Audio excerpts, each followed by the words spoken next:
కూడా యేసుక్రీస్తు నామమున పేరిట శుభాభివందనాలు తెలియజేస్తాం. దేవుని యొక్క మహాకృపలో ప్రియులారా, మార్చి మాసం వచ్చేసిందని మీకు అందరికీ తెలుసు. బల్లారాధన క్రమం కూడా ఈ మొదటి దినమున జరుగుతుందని కూడా మీకు తెలుసు. మరి కొన్ని సంఘాలలో ఈ యొక్క వసంత కాలం, దేవుని యొక్క ప్రేమ ప్రియులారా, దీన్ని వసంత ఋతువు అని అంటూ ఉంటారు. దాన్ని వసంత కాలం అని కూడా అంటారు. ఈ వసంత కాలము యొక్క ప్రార్థన ఈ రోజు నుంచి ముస్లిమ్స్ రంజాన్ మాసాన్ని పాటిస్తూ ఉన్నారు. వాళ్ళు కూడా 40 రోజులు ఉపవాసం ఉంటారు. అలాగే ఇప్పుడు క్రైస్తవులు కూడా కొన్ని సంఘాలలో మరి 5వ తేదీ నుండి ఈ యొక్క 40 దినాల ఉపవాస ప్రార్థనలు చేస్తారు. ప్లస్ ఒక 6 దినాలు ఆదివారాలు కలుపుకొని మొత్తం 46 రోజులు అవుతుంది. అయితే మరి వసంతకాలం అంటే మీ అందరికీ తెలిసిందే. ఇప్పటి వరకునేమో చెట్లుకున్నటువంటి ఆకులన్నీ రాలిపోయి కొత్త చిగుళ్ళు వస్తూ ఉండేటువంటి సమయం. మరి ఈ సమయాన్ని మనము ఎంతో సంతోషంతో ఆస్వాదిస్తాం. పడిపోయిన ఆకులన్నింటినీ తీసుకెళ్ళి ఏం చేస్తామంటే కాల్చి బూడిద చేస్తాం. అంటే పడిపోయిన ఆకు అంటే పాత జీవితము అని అర్థం. ఇప్పుడు చెట్టుకి ఏ జీవితం వస్తూ ఉంది? కొత్త జీవితం వస్తాం, కొత్తగా చిగుళ్ళు పెడతాం. ఈ యొక్క లెంట్ అనేటువంటి మరి మాట ఆంగ్లో సాక్సన్ అనేటువంటి పదమైనటువంటి లెంట్ నుండి వచ్చింది. కాబట్టి లెంట్ అనగా వసంతము మరియు చీల్చుట, పగలగొట్టుట, చిముర్చుట అనే అర్థాలు చాలా ఉన్నాయి దీంట్లో. లెంట్లో మొదటి దినాన్ని ప్రసన్న బుధవారం అంటారు. అంటే రేపు 5వ తేదీ, లేదా బూడిద బుధవారం. ప్రసన్నం అంటే బూడిద. ఈ లెంట్ కాలంలో మండల కాలం అని, మరియు కొంతమంది శ్రమల కాలం అని అంటారు. ఎవరికి శ్రమలు? దేవుడిగా మనకా? ఎందుకు శ్రమ? దేవుడు శ్రమ పెట్టాడు. ఎప్పుడు సంతోషంగా ఉండండి అంటాడు. మరి శ్రమ ఎందుకు అంటే మనం చేసినటువంటి తప్పులను బట్టి శ్రమలు వస్తూ ఉంటాయి. మరి దశ బుధవారం లేదా బుద్ధ బుధవారంలో మరి అగ్నిలో దహించబడినటువంటి జంతువుల యొక్క బూడిద, మామూలు ఇటుకలతో లేకపోతే పిడకలతో కట్టెలతో వచ్చినటువంటి బూడిద కాదు. ఏంటంటే జంతువు అగ్నిలో దహించబడిన తర్వాత వచ్చిన బూడిద. ఈ బూడిద లేక ఈ భస్మము ఆ యొక్క మనుషుల మీద చల్లుతారు. ఎలాగ చల్లుతారంటే విచారము, సంతాపము వ్యక్తపరచే వ్యక్తులు తమ తాళ్ళపై చల్లుకుంటారు. మేము విచారంతో ఉన్నాం, మేము బాధలో ఉన్నాం అని చెప్పడానికి దీని పాత నిబంధనలో చదువుకున్నట్టుగా మనకి వాక్య భాగాలు కొంతకై చేశాడు. అని ఎస్తేరు గ్రంథం 4:1 యోబు చేశాడు. యోబు గ్రంథం 2వ అధ్యాయం 8వ వచనంలో నీనివే ప్రజలు రాజుతో సహా, యోనా గ్రంథము 3వ అధ్యాయం 6వ వచనంలో, అలాగే అబ్షాలోము సహోదరి తామారు 2 సమూయేలు గ్రంథం 13వ అధ్యాయం 19 నుంచి 21 వచనాలు. వీళ్ళంతా కూడా బూడిద పూసుకున్నటువంటి వ్యక్తులే.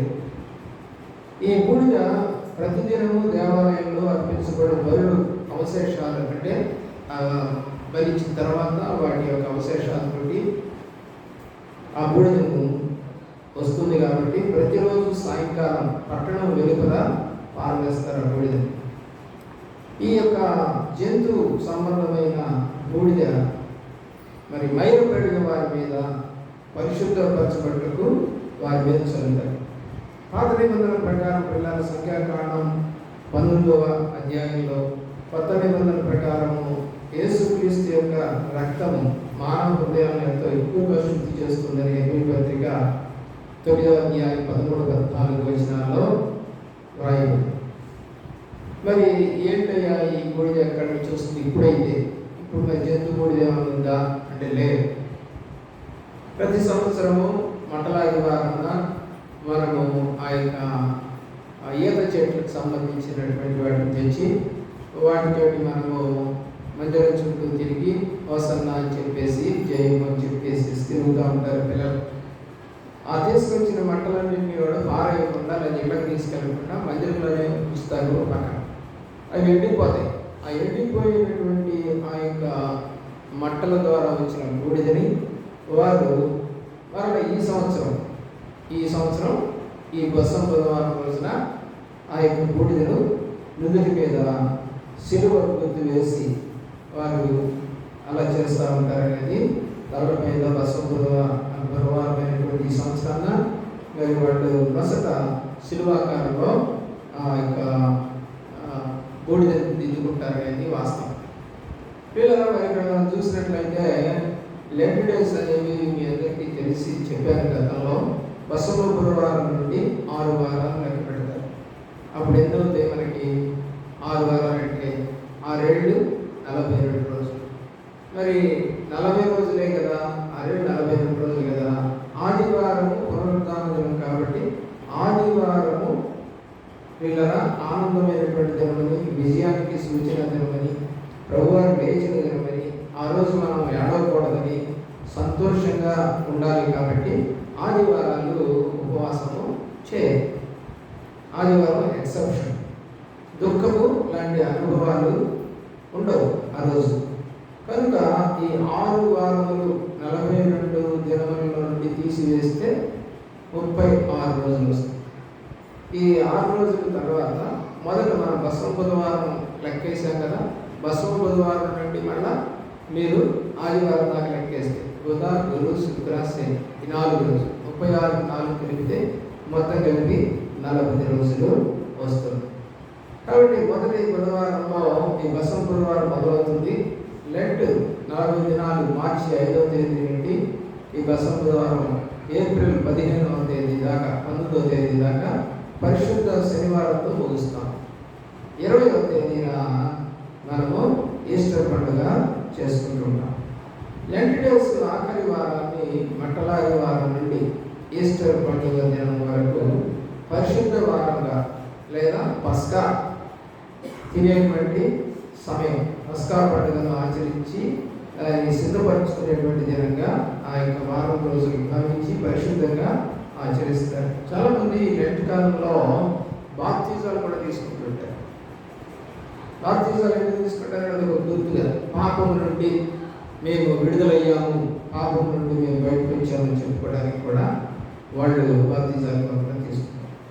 అయితే ఉపవాసము అనగా మరి మరొక వాసము అంటే ఇక్కడ కాకుండా ఇంకొక చోట నివసించే స్థలము అని అర్థం. ఉపవాసం వేరే చోట ఇంకొక స్థలం ఉంది అనగా నివాసము వేరే చోట ఉంది చెప్పడానికి ఉపవాసం అనే మాట వాడతారు. ఐదేనియన్ ప్రకారము సంఘము పస్కా పండుగకు ముందు సిద్ధపరచు దినం. ఒక్క దినము ఉపవాసం దినవారు. 3వ శతాబ్దం ప్రారంభంలో గమనిస్తే 2 దినాలు ఉపవాసం దినవారు. ఆ తర్వాత కనుక మనం చూసినట్లయితే 4వ శతాబ్దంలో మరి ఈ యొక్క 40 దినాల ఉపవాసం దినాలు నిర్ణయించారు. ఈ యొక్క 325వ సంవత్సరం క్రీస్తు శకం అప్పటిదాకా ఈ యొక్క ఉపవాస దినాలు లేవు, ఈ శ్రమల కాలాలు లేవు. అప్పుడు నైసియా కౌన్సిల్ ఏం చేసిందంటే 40 దినాలు ఉపవాస దినాలుగా ప్రకటించింది. ఉపవాసము అనగా తను తాను ఉపేక్షించుకొని పరిశీలించుకొని వాక్య సందేశము విని ముందుకు సాగిపోవడమే ఉపవాసం. లెంట్ కాలము 40 దినాలు నిర్ణయింపబడినటువంటి మరి శ్రమ పడేటటువంటి కాలంగా చెప్పుకుంటూ ఉంటారు పిల్లలు. యేసు ప్రభు బాప్తిజం పొంది పరిశుద్ధాత్మ పొంది అరణ్యములకు కనుక్కోబడినటువంటి 40 రోజులు లేదా 40 దినాలు ఉపవాస ప్రాంతంలో గడిపిన పిదప అయిపోయిన తర్వాత అపవాది చేత శారీరకమైనటువంటి నేత్రాశలు, మరి శరీరాశలు, జీవ కుటుంబాలు, మరి ఆ శోధనలన్నీ జయించడానికి ఆయన 40 రోజులు ఉపవాసము చేశాడు. ఎందుకంటే ఆయన కూడా ఎవరొస్తుందే కదా దేవుని యొక్క ప్రేమలో ఆలోచించాడు. మరి ఈ యొక్క వచనంలో మనం చూస్తే మార్క్స్ వార్త 1:13, లూకాసు వార్త 4వ అధ్యాయం 2వ వచనంలో యేసు ప్రభు వారు మరి అరణ్యమునకు కొనుక్కోబడిన ఆత్మ చేత అని రాయబడింది. దాంట్లోనే ఈ శోధన జయించుటకు, అపవాదిని ఎదిరించుటకు ఆయన ఉపవాస ప్రార్థన చేసినట్టు కనపడతాం. మోషే కూడా 40 దినాలు ఉపవాసము ఉన్నట్టుగా సీనాయి కొండ మీద దేవుడితో 2 పర్యాయాలు ఆయన ఉన్నాడు. మొదటి పర్యాయం వెళ్ళొచ్చినప్పుడు కింద వెళ్ళి ఏం చేశారంటే దూడం చేసుకొని డ్యాన్స్ చేస్తూ ఉంటే కోపం వచ్చి ఆ 2 పలకల్ని దాని మీద విసిరేసినప్పుడు అది ముక్కలై బూడిదైపోయింది. కాబట్టి దేవుడు ఏమన్నాడంటే మళ్ళీ అలాంటి పలకలను 2 తయారు చేసుకుని రామన్నాడు. విద్యోపదేశకాండం 9వ అధ్యాయం 9వ వచనం, 18వ వచనం, 25వ వచనం, మరి విద్యోపదేశకాండం 10వ అధ్యాయం 10వ వచనంలో ఈ మాటలు మీకు కావాలి. మరి యోనా కూడా నీనివే పట్టణంలో 40 దినములకు నాశనం కలుగుతుందని ప్రకటన చేసినప్పుడు రాజుతో సహా దేశంలో ఉన్నటువంటి పశుపక్షాదులు చిన్నపిల్లలందరూ కలిసి ఉపవాసం ఉండి ఆ యొక్క అపాయాన్ని తప్పించుకున్నట్టుగా యోనా గ్రంథము 3వ అధ్యాయము 4వ వచనంలో మీకు మాట్లాడు. చదవండి ఆ మాట. 3వ అధ్యాయము 4వ వచనం వచ్చినట్టు ప్రకటన చేశాడు. 40 దినాలు దేవుడు వాడిని తగ్గించుకోవడం చూసి వాళ్ళ మీద వచ్చేటువంటి కీడుని రానియకుండా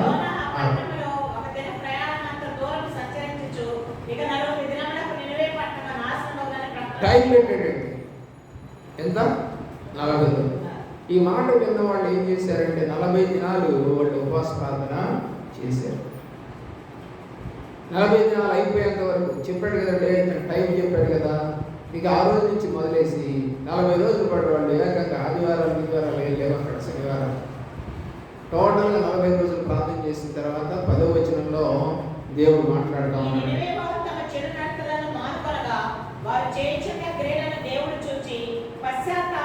కాబట్టి నువ్వు కూడా నిజంగా నీ కుటుంబము, నీవు, నీ సమాజము, నీ సంఘము నాశనమైపోతుంది అనే సంగతి తెలిస్తే నువ్వు కూడా ఏం చేయాలి? పాపములను ఒప్పుకుంటూ దేవునికి ప్రార్థన చేస్తే దేవుని క్షమించి వారిని కాపాడినట్లుగానే మనల్ని కూడా కాపాడు. అందుకు చేయాలి ఉపవాసం.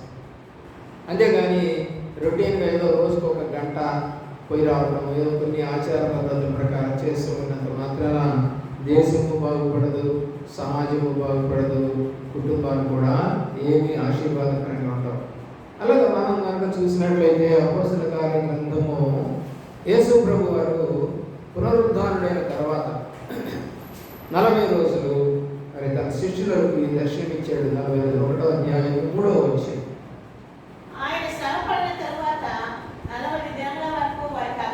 ఎప్పుడండి? ఆ వారం రోజుల్లో ఆయన ఏం చేశారంటే చాలా ఇబ్బందులు పెట్టారు. మట్లాది వారం దగ్గర నుంచి ఈస్టర్ వరకు, లేకపోతే గుడ్ ఫ్రైడే వరకు. ఇప్పుడు ఆ 4-5 రోజులు ఆయన్ని కొంచెం ఇబ్బందులు పెట్టారు, బాధ పెట్టారు. చివరి రోజు మరి ఈడ్చుకెళ్ళారు, కొట్టారు, వస్త్రాలు తీసేశారు. మరి అంతేకాదు శిలువనెక్కించారు, మరి ఎన్నో కష్టాలు పెట్టారు.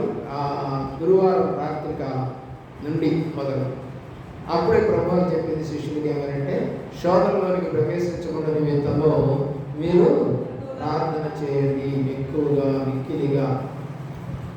శోధన సహించడానికి ప్రార్థన చేయమని చెప్పాడు. కానీ వాళ్ళు చేశారా?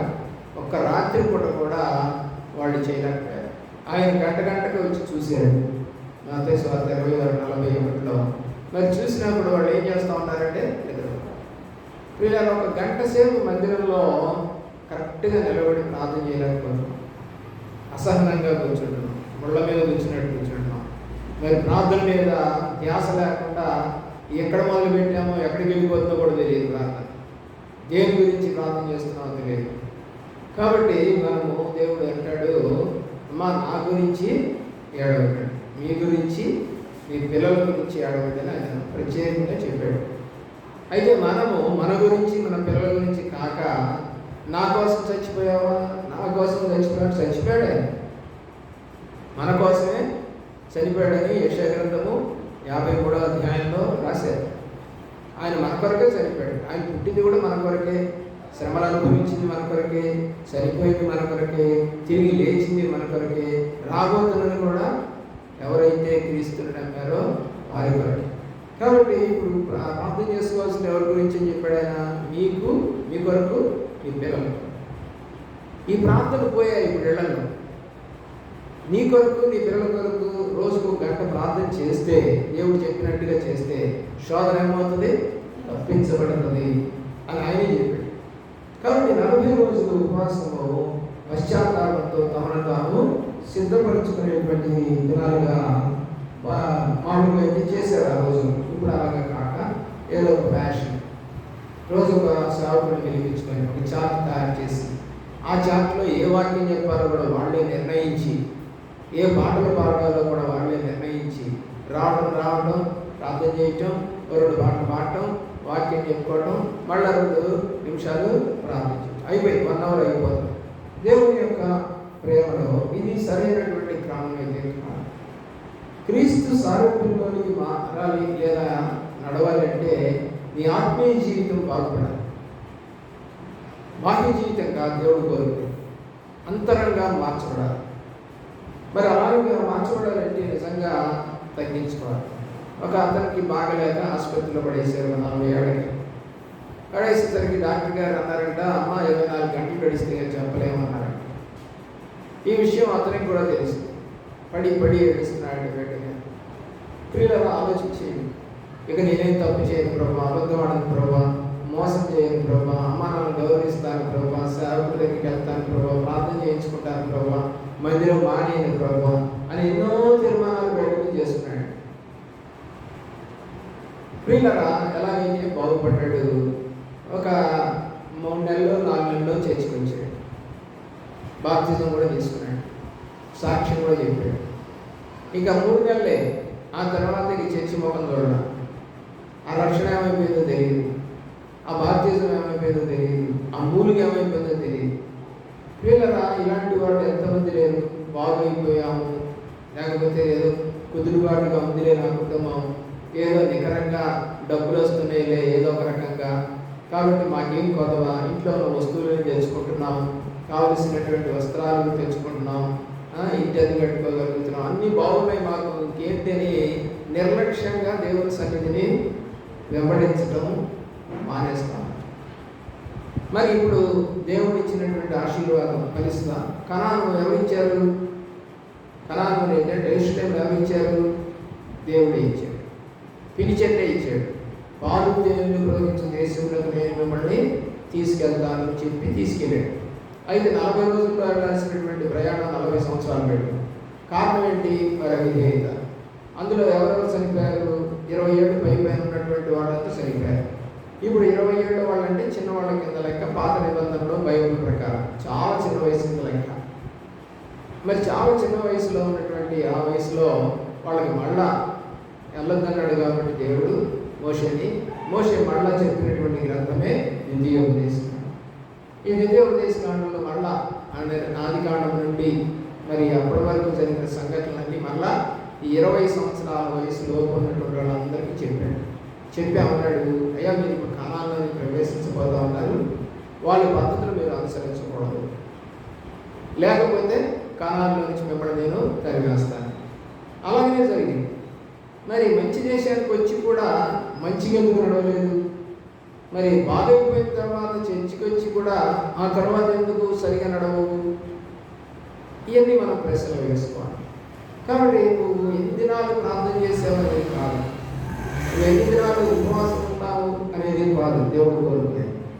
నీవు నిజమైనటువంటి పశ్చాత్తాపంతో నన్ను వెంబడిస్తున్నావా? కష్టం వచ్చినప్పుడు కాసేపు వెంబడించడం గొప్ప సంగతి కాదు. అర్థం చేసుకో. దేవుడు వాక్యం ఏం చెప్తాంది? నిత్యము స్తుతించాలి, నిత్యము నీ నాలుక నన్ను ఘనపరచాలి, నిత్యము మోకాలు వేసి ప్రార్థన చేయాలి, నిత్యము ధర్మశాస్త్రం చదవాలి. ఇవన్నీ దేవుడు చెప్పినటువంటి మాటలు. మరి ఈ మాటలకు మనం విరుద్ధంగా నడిచి ఆ కాసేపు ఏదో తగ్గింది కదా, మాస్టర్ గారు వచ్చి ఎక్కడికి వచ్చి ఆసుపత్రికి వచ్చి ప్రార్థన చేస్తానికి ఒక 1000 రూపాయలు ఇచ్చిందట. మళ్ళీ ఇంకా పాస్టర్ గారిని పిలిచింది లేదు, వెళ్ళిపోయింది లేదు. అంటే ఎలాగా పాస్టర్లు కూడా డబ్బులతో కొనుక్కుంటున్నారు అన్నమాట. ఈరోజు పాస్టర్ని డబ్బులతో కొనకండి, అది మంచి పద్ధతి కాదు. ప్రభు మా అపోస్తల కార్యగ్రంథం 20వ అధ్యాయం 2వ వచనంలో ఒక చక్కని మాట రాస్తా ఉన్నాడు. దేవుడు స్వరక్తం ఇచ్చి కొనుక్కున్న సంఘం. కాబట్టి నువ్వెవరు ఇప్పుడు? మాస్టర్ గారు పిలిస్తే వచ్చావా? డబ్బులు ఇస్తానంటే వచ్చావా? కాసేపు కూర్చొని పోతే భోజనం పెడతామంటే వచ్చావా? లేదా స్థలం ఇస్తాడంటే వచ్చావా? అప్పిస్తాడంటే వచ్చావా? కానీ బైబిల్ చెప్తాంది, నీవు దేవుని యొక్క రక్తము చేత కొనబడిన వారు. ఎవరైతే ఈ ధ్యాస, ఈ మనసు ఉంటుందో వాళ్ళు ఇక పాస్టర్ని ప్రేమించరు. ఎవరు ప్రేమిస్తారు? వాక్యం అంటే దేవుడిని ప్రేమిస్తారు, ప్రార్థనని ప్రేమిస్తారు. సేవకుడు వస్తే సేవకుడు ఉప్పొంగిపోవడం కాదు, సేవకుడు వస్తే ఉప్పొంగిపోవడం కాదు, అది సరైన పద్ధతి కాదు అసలు. ఎందుకంటే సేవకుడు కలకాలం జీవించడు. ఎవరో ఒక వ్యక్తి వస్తూనే ఉంటాడు. మరి బైబిల్లో మనం చూస్తే మోషే తర్వాత నాయకుడు యెహోషువ వచ్చాడు. యెహోషువ తర్వాత నాయకుడు వచ్చారా? రాలేదు. వాళ్ళు చెడుతనాన్ని బట్టి దేవుడు నాయకుడిని ఇవ్వలేదు. ఎవరు ఇచ్చారు? న్యాయాధిపతులు ఇచ్చారు. న్యాయాధిపతుల మాటలు కూడా వారు వినలేదు. తర్వాత వాళ్ళ చివరి న్యాయాధిపతి ఎవరు? సమూయేలు పంపించాడు. సమూయేలు తర్వాత సమూయేలు ఇద్దరు కుమారులు న్యాయాధిపతులుగా ఉండాల్సిన వారు నియమించేశాడు కూడా అప్పటికే. కానీ వాళ్ళ చెడ్డతనం వల్ల ప్రజలు ఏమన్నారు? మాకు నీ వంటి వారు కాదు నీ పిల్లలు, మాకు రాజు కాదు. ఇక రాజుల యొక్క యుగం స్టార్ట్ అయింది. సమూయేలు గ్రంథంలో మనకి మొట్టమొదటి రాజు సౌలు కనపడతాడు. ఆ తర్వాత దావీదు, ఆ తర్వాత సొలొమోను, ఇంకా అలాగా ఇశ్రాయేలు రాజులు, యూదా రాజులు పరిపాలన చేసినట్టుగా మనకి బైబిల్ చరిత్ర తెలియజేస్తాం. కాబట్టి మనము దావీదు జీవితంలో పిల్లల పశ్చాత్తాప అనుభవం ఉంది. అతనికి మాదిరిగా ఉన్నాడు. సమూయేలు మొదటి గ్రంథం చూడండి, 12వ అధ్యాయము ప్రకారము 1 నుంచి 5 వచనాల ప్రకారం అతను పాపం చేశాడు సంఘటన. అప్పుడు రాసుకున్న కీర్తనే 51వ దావీదు కీర్తన. మనం కనుక దాన్ని దీన్ని పోల్చి చూసుకుంటే, అంటే ఎందుకు ఇలాగ రాశాడు 51వ కీర్తన అని చూస్తే మీరు చూడాల్సింది ఎక్కడంటే మొదటి సమూయేలు గ్రంథం 12వ అధ్యాయం 1 నుంచి 5 వరకు చూస్తే ఆ యొక్క కీర్తన ఎందుకు రాస్తున్నాడు అర్థమవుతుంది. ఇప్పుడు అతను ఎలాగ ఎదుగుతున్నాడు? 51వ కీర్తనలో ఒక మాట అడిగాడు. ఏమని తెలుసు? అందులో శుద్ధ హృదయము నాకు తెలుసు. అంటే ఏ హృదయం లేకపోతే ఉరియా భార్యను తెచ్చుకున్నాడు? శుద్ధ హృదయం లేనప్పుడు. ప్రార్థనాపరుడే కానీ ఏం లేదు, శుద్ధ హృదయం. అలాగే నువ్వు కూడా ఒకవేళ 40 రోజులు లేకపోతే 50 రోజులు, సంవత్సరం ఉపవాస ప్రార్థన చేసినా ఏ హృదయం లేకపోతే దేవుడు అంగీకరించడు? శుద్ధ హృదయం. కాబట్టి అతను అడుగుతున్నాడు ఇప్పుడు ఇక్కడ ప్రార్థనలో, శుద్ధ హృదయం నాకు దయచేయి. పాట కూడా పాడుతున్నారు, శుద్ధ హృదయం కలుగజేయుము. శుద్ధ హృదయం కలుగజేయమని అడుగుతున్నాడు. ఎందుకు? రాజే, దేవుడికి ఇష్టమైనటువంటి కుమారుడే, కానీ తప్పు చేసేసాడు, పాపం చేశాడు. మామూలు ఘోరమైన పాపం అది. వ్యభిచారం అనేది ఘోరమైన పాపం. రాళ్ళు తీసుకొని చంపాల్సినటువంటి పాపం అది, కానీ చంపలేదు దేవుడు. ఆ పాపానికి బదులు దేవుడు అతన్ని, తన కుమారుడు నలుగురిని తన కళ్ళ ముందే చంపేశాడు. పిల్లల పాపము ఎప్పుడు కూడా దేవుడు ఉపేక్షించడు. ఒక చెట్టుకి పట్టిన ఒక ఆకుకో లేకపోతే ఒక కొమ్మకో మరి ఏదైనా చీడ పట్టిందనుకో ఏం చేస్తాం? ఆ కొమ్మ వరకు నరికేస్తాం.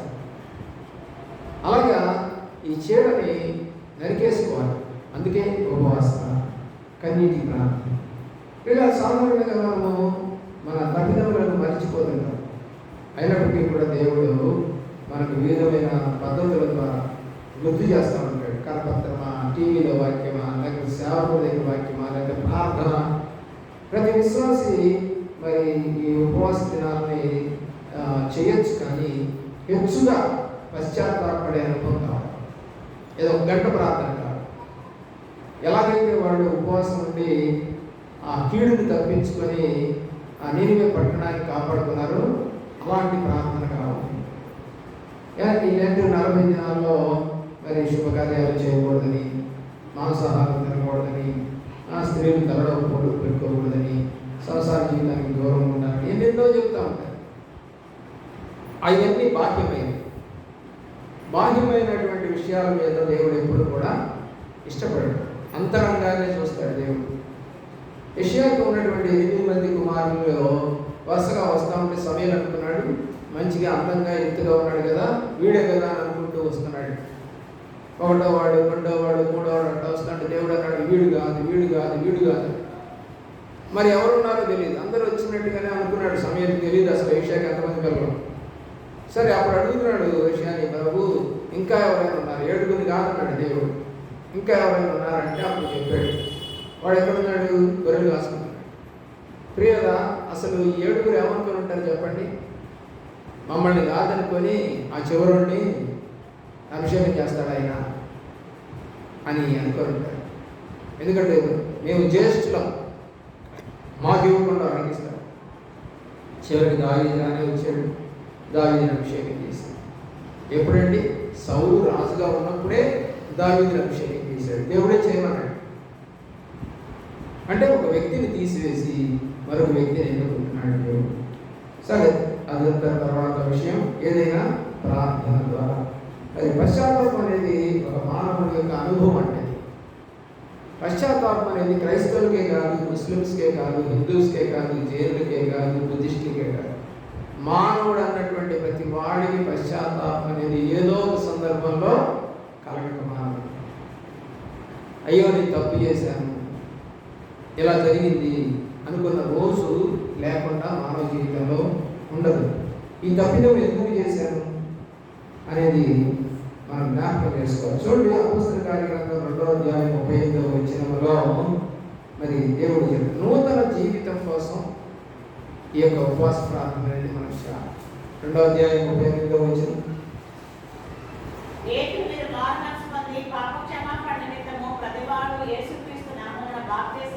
కాబట్టి దేనికి బాప్తిజం తీసుకోవాలంటే పాపము క్షమించబడుతుంది. నేను ఒప్పుకుంటున్నాను. నువ్వు కోర్టులోకి తీసుకెళ్ళావు, నువ్వు తప్పు చేసావని తీసుకెళ్ళావు.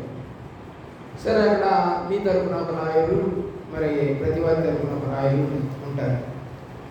అభియోగం చేశారు, తప్పు చేసావు నువ్వు అని. మరి చేసినప్పుడు ఆ అభియోగం కరెక్టా కాదని చెప్పాలి. మరి మా లాయర్ ఉన్నాడు కదా, మా లాయర్ చూసుకుంటాడు, ఆయన ఏం చెప్పమంటే చెప్తా అనేది తప్పు.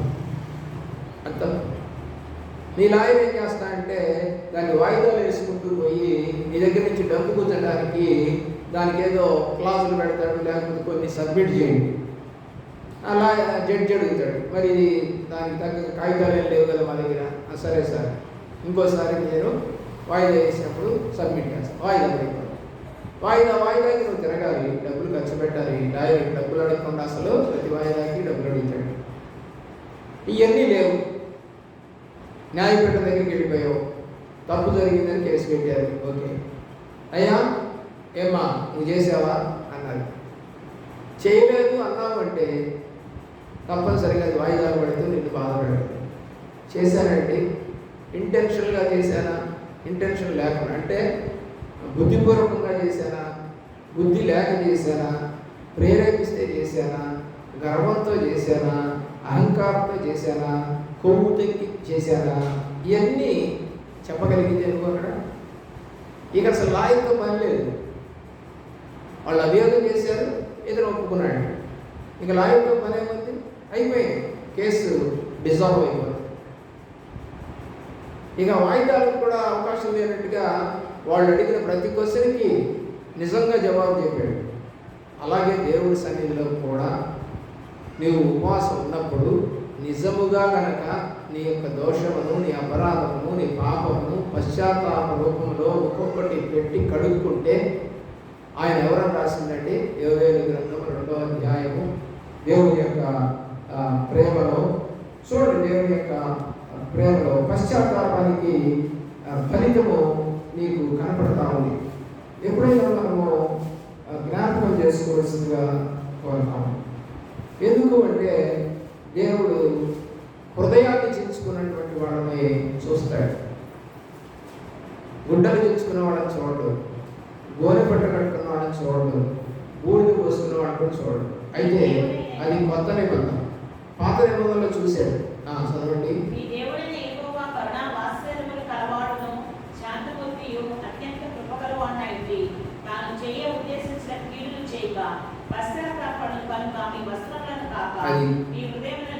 దేవుడు కూడా పశ్చాత్తాపడతాడు. ఎప్పుడు? మనము పశ్చాత్తాపడి మన పాపం ఒప్పుకున్నప్పుడు దేవుడే పోనీలే, వాళ్ళు చూడు ఎంత బాధపడుతూ ఉన్నారు, ఎంత ఏడుస్తూ ఉన్నారు, తప్పును ఎలా ఒప్పుకుంటున్నారు, కాబట్టి వారిని వారి ఇంటి వారిని బాగు చేస్తారు. అప్పుడు అనుకుంటాడు యెహోవా దొరకాలని ఆయన వెతకడం నేర్చుకోవాలి.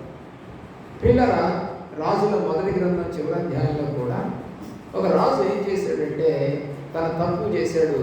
ఎవరిని ఏ యొక్క పొలాన్ని తీసుకున్నాడండి? నాబోతు యొక్క పొలాన్ని అతను ఆక్రమించాడు. దానికి వెళ్ళడం ఎవరంటే యెజెబెల్. పిల్లల మరి సేవకుడు వచ్చి చెప్పాడు, నువ్వు ఇలా చేసావు కాబట్టి ఇట్లా జరగబోతా ఉంది అని అన్నప్పుడు నేను నీ చేతిలో చిక్కానా అంటాడు. అయినా కూడా అతనికి ఆ మాటలు ఎలా అనిపించినాయి అంటే వెళ్ళి బూడిద పోసుకొని ఆ యొక్క ప్రార్థన చేశాడు. తగ్గించుకొని ప్రభువా నన్ను క్షమించు, నిజమే తప్పు చేశాను.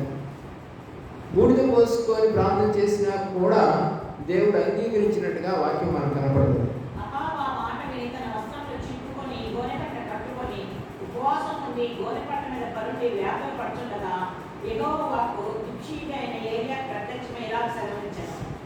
నాకు భయపడి వినయముగా ప్రవర్తించడం చూచితివా? నాకు భయపడి అతను వినయముగా ప్రవర్తించడం చేత అపాయం అతని కాలనందు సంభవించకుండా ఆపి అతని కుమారుని కాలనందు అతని కుటుంబం మీదకి ఎంత గొప్ప మంచి దేవుడు అండి. నిజముగా పశ్చాత్తాపడితే వాళ్ళ మీదకి వస్తానన్నటువంటి కీడు రానియకుండా తప్పించి కాపాడే దేవుడు. అయితే మన నిజమైన పశ్చాత్తాపం లేదు. ఉపవాస ప్రార్థన అంటే వస్తున్నాం, కూర్చుంటున్నాం, కాసేపు నిద్రపోతున్నాం, కాసేపు పాటలు పాడుతున్నాం, కాసేపు బొక్కని చేపెట్టుకుంటున్నాం, కాసేపు వాళ్ళు తాగుతాం, కాసేపు నించుంటాం, కాసేపు లేస్తాం, అవి వింటే విన్నాంలే లేకపోతే లేదు అని మధ్యలో కూర్చున్నటువంటి వాళ్ళకి ఎన్ని సంవత్సరాలు ఉపవాస ప్రార్థన చేసినా పశ్చాత్తాప హృదయం లేని ప్రార్థన చేసినా ఫలితాలు కనబడవు. కానీ ఇతని గురించి ఏమన్నాడు దేవుడు? చూడు, అతను వినయముగా ఆ యొక్క బూడిదలో కూర్చొని గోనెపట్ట కట్టుకొని ఎట్లా ప్రార్థన చేస్తాడు. రాజండి, నువ్వు కూడా రాణివేలే ఇళ్లలో, ఇది కూడా రాణులే కదా, రాజులు రాణులేదు ఇళ్లలో. అందుకని మరి ఆ రాజు నిజంగా దేశానికి రాజు తగ్గించుకొని బూడిదలో కూర్చున్నాడు. నువ్వు ఇంటికి రాజు కాబట్టి నువ్వు చేయవు. ఎందుకంటే గర్వం, నేను బూడిదలో కూర్చోవాలా, నేను మా ఇంట్లో వాడు పాపం ఒప్పుకోవాలా. దానియేలు గ్రంథంలో దేవుడు దానియేలు చేత అంటాడు, మేము మా పితరులు పాపం చేశాం. ఎజ్రా 10వ అధ్యాయంలో మరి మేము పాపం చేశాం. నెహెమ్యా గ్రంథం 9వ అధ్యాయంలో మేము పాపం చేశాం. వీళ్ళ మిస్పాలో వారు చేతి ఆ యొక్క పాపాన్ని చేతి పారపోసారు. పాపాన్ని చేదుకోవాలి. వీళ్ళ ఎప్పుడు కూడా మనము ఒక రకమైనటువంటి ట్రాన్స్లో ఉంటాం. అంటే బయటికి వెళ్ళి మాట్లాడుకుందాం, ప్రభుతో మాట్లాడదాం అనేటువంటి ఆశ చచ్చిపోయి బయటికి వెళ్ళి మాట్లాడదాం, కాసేపు మాట్లాడదాం, కాసేపు చల్లగాలి కూర్చో వద్దని అంటున్నాను, నువ్వు ఎంజాయ్ చేయొద్దు అంటున్నా. అయితే ప్రార్థన ఉందా నీకు? పశ్చాత్తాప ప్రార్థన ఉందా? దేవుడు పశ్చాత్తాప ప్రార్థన, పశ్చాత్తాపము అనేది ఒక మానవిక అనుభవం. పిల్లల దైవ కృప కూడా అది. ఆ కృపనే దేవుడు కూడా ప్రార్థన చేయలేదు. పశ్చాత్తాపం దేవుని యొక్క వరమే తప్ప నీ స్వప్రయత్నం ద్వారా ఫలితాలు. కీర్తన 51:3 పశ్చాత్తాపం జీవితంలో ఒకసారి అనుభవించేటువంటి కార్యం కానీ దినదినము మనము నిరంతరము పశ్చాత్తాపడుతూ ఉండాలని మత్తయి సువార్త 5వ అధ్యాయం 30వ వచనంలో ఏనాటి కీడు ఆనాటికి చాలు. అంటే రోజు ఏదో కీడు చేస్తూనే ఉన్నాం, తప్పు చేస్తూనే ఉన్నాం. పశ్చాత్తాపం ఫలితము రక్షణ. పశ్చాత్తాపానికి ఫలితం ఏం చెప్పాడు? 2:35 అపొస్తలుల కార్యంలో రక్షణ. పశ్చాత్తాప క్రియలు కనిపించాలి, సమర్పణ కనపడాలి, వినయం కనపడాలి, తగ్గించుకోవడం కనపడాలి, పాపం మీద విజయం కనపడాలి. మీ కుటుంబంలో ఏంటి ఎంత సంతోషంగా ఉన్నారు ఇప్పుడు? మరి ఇన్నాళ్ళు ఏంటో దుఃఖంతో ఏడ్ చేయలేటువంటి మనుషులు ఇప్పుడు ఏంటి సంతోషంగా ఉన్నారంటే, మా ఇల్లు ఎంత రక్షణ పొందింది, మేమంతా చర్చికి వెళ్తున్నాం, మా ఇంట్లో అబ్యూజివ్ వర్డ్స్ లేవు, పాపము మాటలు లేవు, చెడ్డ మాటలు లేవు, గద్దెంపులు లేవు, అరుచుకోవటాలు లేవు, కొట్టుకోవటాలు లేవు, తిట్టుకోవటాలు లేవు, ఎగతించడాలు లేవు, అన్నీ పోయాయి, సంతోషంగా ఉన్నాం. నలుగురికి చెప్పడానికి ధైర్యంగా నీకు వస్తుంది నిజమైన పశ్చాత్తాపం. పశ్చాత్తాపం చెడ్డ సాతాను ఓడిపోతాడు. ప్రభువైన యేసుక్రీస్తు వారు మహింపరచగలక పాప రహితులకు యేసుక్రీస్తు సైతము కన్నీళ్లతో మరి ఆయన ప్రార్థన చేసినట్టుగా మనకి హెబ్రీ పత్రిక 5వ అధ్యాయము 7వ వచనంలో మనకి పరిశుద్ధాత్మ నిత్యము మనలను పశ్చాత్తాపడండి, ఈరోజు తప్పు చేసావు, ఇదిగో ఇప్పుడు ఈ తప్పు చేసావు అని ప్రేరేపిస్తూ ఉంటారు. నిజానికి పశ్చాత్తాపంతో మరి దేవుని యొక్క ప్రేమలో సాహసానికి విజయానికి సాహసం. నేను తప్పు చేశానని మందిరంలో సాక్ష్యం చెప్పడం అనేది సాహసం. యుద్ధంలో కత్తి పట్టుకున్న దానికన్నా కూడా ఎక్కువ విజయము దేవుడు నీకు నీ కుటుంబానికి ఇస్తాను. కాబట్టి రక్షణానుభవం పొంది క్రీస్తుని పోయి నడుచుకునే అనుభవంలోనికి నీవు రావాలని దేవుడు ఆశిస్తూ మరి దేవుడు మీకు తోడై ఉన్నారని ఆశపడుతూ ఉన్నటువంటి దినాల్లో మనం ఉన్నాం. అయితే ఈ రోజుకి కూడా సరైన ఉపవాసం చేయలేదేమో, ఆయాసపరచుకోలేదేమో, దోషం ఒప్పుకోలేదేమో, సాక్ష్యం చెప్పలేదేమో, పైన సరదాగా తిరిగాడు. అహబాలాగా తిరిగాడు. మొదట్లో భార్య మాట విని చెడిపోయి తిరిగాడు. కానీ భార్య ఆమె చెప్పింది, ఇప్పుడు అయ్యా నువ్వు ఉపవాసం ఉండని చెప్పింది భార్య, చెప్పలేదు. ఇక్కడ కూడా భార్యాభర్తల గురించి నేను మాట్లాడుతున్నాను. ఇద్దరికి రాలేదు మారు మనసు, భార్యకి రాలేదు. భర్తకు ఒకటికే వచ్చింది. భర్త మాత్రమే బూడిద పోసుకొని ప్రార్థనలో కూర్చున్నాడు. భార్య అయితే ఇష్టం వచ్చినట్టుగా తిరిగింది. చివరికి ఏమైంది మీ అందరికీ తెలుసు, చంపేశారు. అయితే అహాబుని చంపలేదు దేవుడు, బతికించి తనకు ఎంత ఆయుష్ ఇచ్చాడో అంత ఆయుష్ కాలం కూడా అతని మీదకి అపాయం రాకుండా చేస్తానని వాగ్దానం చేసేసాడు. అది గొప్పతనం. ప్రార్థన అంటే అది. నీ కుటుంబం మీదకి శాపము రాకుండా ఉండునుగాక అని ప్రార్థన చేసినంత మాత్రాన ఎవరైనా రాకుండా ఆగిపోదు. ఎప్పుడు ఆగిపోతుంది? నీకు నువ్వు ఆ పశ్చాత్తాపం పొంది నీకు నువ్వు దేవుడి దగ్గర బతిమలాడుకున్నప్పుడు ఆయన కూడా కనికరించి, చూసావా హృదయాన్ని చించుకొని వేదన పడుతూ పశ్చాత్తాపడుతూ నా దగ్గర వారు ఎంత వినయభావంతో వారు ప్రార్థన చేస్తున్నారు, కాబట్టి సేవకుడా నేను వారికి మేలు చేస్తాను. సేవకుడితో చెప్తాడు ఆయన, సేవకుడితో చెప్తాడు నేను వాళ్ళకి మేలు చేస్తాను. వర్షం కురవకుండా ప్రార్థన చేసినటువంటి ఏలియా ప్రియులారా, మరలా వర్షం కురవడానికి దేవుడు అతని దగ్గరికి వచ్చి నేను వర్షం కురిపించాలనుకుంటున్నాను ఏలియా అని అడిగితే సరే ఒప్పుకున్నాడు. అంటే దేవుడు సేవకుడి దగ్గరికి వచ్చి దేవుడు అడిగాడు. అలాగే మోషే కాలంలో కూడా వీళ్ళందరూ నేను చంపేస్తాను అని చెప్పేసి అంటే మోషేని ఏమని మాట్లాడారు తెలుసా? ఐగుప్తులోంచి నువ్వు తీసుకొచ్చింది దేనికంటే మనుషులను చంపడానికి అనుకుంటారు చుట్టూ జనాలు, ఏం దేవుడు అయ్యా మీ దేవుడు అంటారు అని చెప్పేసి ఎదురు మాట్లాడి తన ప్రజలను నశింపచేయకుండా ప్రార్థన చేసిన వాడు మోషే. దేవుడితోనే మాట్లాడగలిగినటువంటి వాడు, ముఖాముఖిగా మాట్లాడగలిగిన వాడు. ఆయన ముఖ దర్శనం చేసుకున్నాడు. యాకోబు కూడా.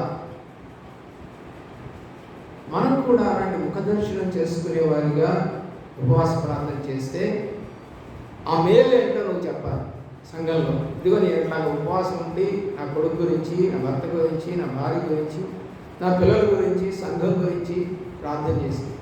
ఏం చేసిందండి? పేతుడిని జైల్లో పెడితే సంఘము ఉపవాసం ఉండి ప్రార్థన చేస్తే దేవదూత వెళ్ళి జైలుకి బంధకములను ఓడదీసి తీసుకొచ్చి ఇంటికి పంపించేసి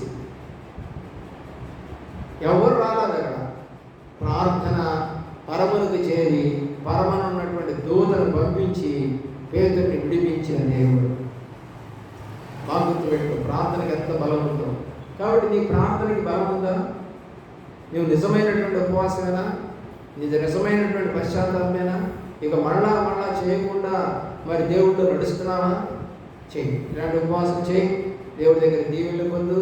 ఈ కుటుంబమునకు, ఈ యొక్క సంఘమునకు, ఈ సమాజమునకు, ఈ చుట్టుపక్కల వారికి, దేశానికి.